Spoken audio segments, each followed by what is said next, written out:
Bonjour à toutes et à tous, donc ici Julie de zenotravail.fr. Donc aujourd'hui je vais faire une vidéo sur le bilan de compétences. Donc j'en ai déjà fait deux autres, mais je vais revenir sur ce sujet parce qu'il y a 5 questions qui me sont souvent posées et donc je vais y répondre pour vous aujourd'hui. Donc, j'en profite d'abord pour vous dire de télécharger mon e-book qui va pouvoir vous aider, donc il est gratuit. Il est en ligne sur mon blog www.zenotravail.fr, tout attaché en minuscules. Je mettrai le lien dans la description. Il va vous aider, du coup c'est plein d'outils, enfin pas non plus plein d'outils, mais plusieurs outils simples et ludiques, très efficaces qui vont vous aider à faire le point sur votre carrière, que vous ayez envie de changer de carrière complètement ou pas du tout, que ce soit juste un moment où vous vous posez des questions, vous avez besoin d'être conforté ou pas dans vos choix, n'hésitez pas à le télécharger, voilà, il va pouvoir vraiment vous aider, c'est un premier outil qui va pouvoir vous aider à faire le point. Pour aborder les questions sur le bilan de compétences, donc la première question c'est le bilan de compétences, c'est pour qui? Donc le bilan de compétences c'est pour tout le monde. Voilà, le bilan de compétences c'est pour tout le monde. Il n'y a pas d'âge pour un bilan de compétences, on peut le faire quand on veut. Alors évidemment quand on est plus jeune ça s'appelle un bilan d'orientation, j'en fais également beaucoup dans ma pratique. Donc là c'est plutôt entre 15-25 ans, souvent c'est appelé un bilan d'orientation. Encore une fois, ça dépend où on est dans sa carrière. À 25 ans, il y en a qui travaillent déjà depuis un petit moment. Et on va dire que de 25 ans jusqu'à 65, 70, 80 et plus, comme on a envie, ça s'appelle en tout cas un bilan de compétences. Voilà. Donc ça, c'est vraiment, vous pouvez le faire quand vous voulez. À quel moment? C'est vraiment quand vous le sentez. Souvent, les gens me disent voilà, quel est le bon moment pour faire un bilan de compétences ou un coaching professionnel ou un point sur sa carrière. Mais c'est vraiment quand vous le sentez. C'est une décision qui est très personnelle. Donc il y a des gens qui vont même en faire plusieurs dans leur vie, c'est très bien également. Et il y a des gens qui vont ressentir le besoin à un moment donné, pour X raisons, de faire un point sur leur évolution professionnelle. À partir du moment où vous sentez et que vous avez envie de le faire, c'est le bon moment. Donc n'hésitez pas, au contraire, de toute façon ça n'amène que des choses positives. Donc le troisième point qui revient souvent aussi c'est le financement. Donc le bilan de compétences peut être financé par différentes voies. Donc d'abord pour les gens qui sont au chômage, donc Pôle emploi peut financer, vous pouvez faire une demande auprès de votre conseiller ou votre conseillère pour financer donc, un projet de bilan de compétences. Donc donc ça va passer en commission. Pôle emploi peut vous le financer en totalité ou en partie. S'il vous finance en partie, vous pouvez compléter par vos heures de CPF, donc le compte personnel de formation, qui sont des heures que vous accumulez chaque année quand vous travaillez. Donc même si en ce moment vous êtes au chômage, si vous avez travaillé dans les mois précédant votre chômage, vous avez accumulé des heures sur ce qu'on appelle donc ce compte personnel de formation, je mettrai le lien dans la description, et donc vous pouvez également piocher dans ces heures. Voilà, donc ça c'est important à savoir. Quand vous êtes salarié, vous pouvez utiliser donc votre compte personnel de formation. Donc chaque année travaillée, vous cumulez 24 heures sur votre compte de formation. Le bilan de compétences vous prendra 24 heures. Donc généralement, tous les salariés sont finançables pour le bilan de compétences. Ce qui est important à savoir, c'est qu'avant c'était le DIF, donc c'était le droit individuel à la formation. Maintenant donc c'est le CPF, compte personnel de formation. Donc il y a des salariés, c'est encore utilisable cette année jusqu'en 2020. Il y a des salariés qui ont des heures de DIF, qui peuvent également être mobilisées. Donc les heures de DIF, vous allez les retrouver sur votre bulletin de salaire de décembre 2014 ou janvier 2015.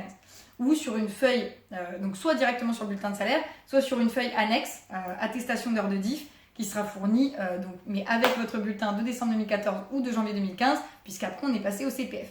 Et dans ces cas-là, vous allez sur votre compte personnel de formation, donc vous vous connectez, et on va vous demander, si vous avez des heures de DIF, de les rentrer. Et là, vous rentrez vos heures de DIF, et vous pouvez également les mobiliser, que ce soit pour bilan de compétences ou pour d'autres formations. Vous verrez, les formations, il y a plusieurs formations qui sont proposées en ligne.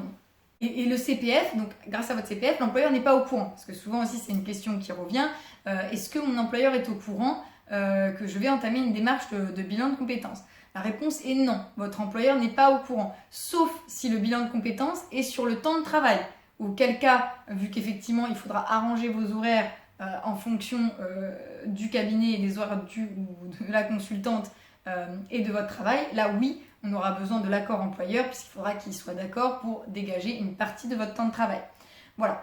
Sinon, si vous utilisez votre compte CPF et que c'est en dehors des heures de travail, et ben non, votre employeur n'a pas besoin d'être au courant. Vous avez aussi la possibilité de l'autofinancement, d'autofinancer un bilan de compétences. Donc les prix varient selon les centres. C'est grosso modo entre 1500 et 1800 euros. Ça dépend vraiment des centres encore une fois. Mais pour avoir une idée, une fourchette de prix, mais il faut se renseigner sur chaque centre, auprès de chaque centre. Entre 1500 et 1800 euros. Donc vous pouvez le faire en autofinancement. Là, encore une fois, votre employeur, évidemment, ne sera pas au courant.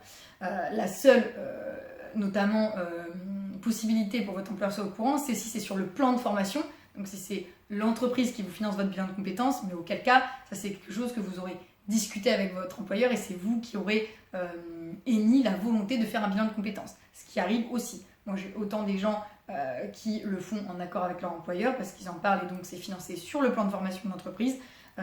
Et j'ai des gens qui sont soit en autofinancement, soit des gens qui passent par leur compte CPF et qui ne souhaitent pas que l'employeur soit au courant. Voilà, donc c'est en dehors du temps de travail.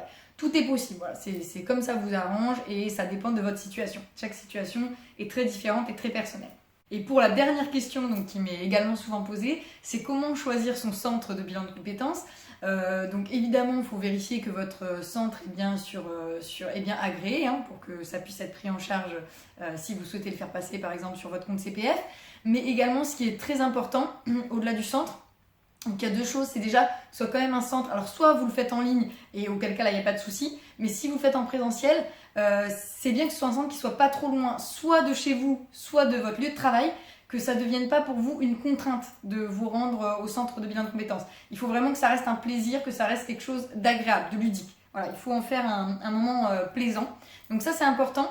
Et je dirais la deuxième chose qui est importante aussi, c'est le feeling vraiment que vous avez avec le consultant ou la consultante. C'est très important parce que c'est ce qui va déterminer aussi la qualité du bilan. C'est-à-dire que vous avez besoin d'être dans une relation de confiance avec le consultant ou la consultante parce que, comme je l'ai dit, c'est un travail d'introspection. Vous allez quand même livrer une partie de votre vie professionnelle et parfois ça va entacher sur le côté personnel. Donc c'est très important de vous sentir à l'aise avec cette personne et de vous sentir en confiance. Voilà, donc le feeling avec le consultant ou la consultante est très important. Voilà, écoutez, je vous remercie pour votre écoute, je vous remercie pour vos likes, vos abonnements. N'hésitez pas à partager, à vous abonner, c'est très important. Et puis à laisser des commentaires pour me faire votre retour d'expérience et ce que vous avez pu vivre par rapport à ça. Je vous dis à très très bientôt. Ciao, ciao!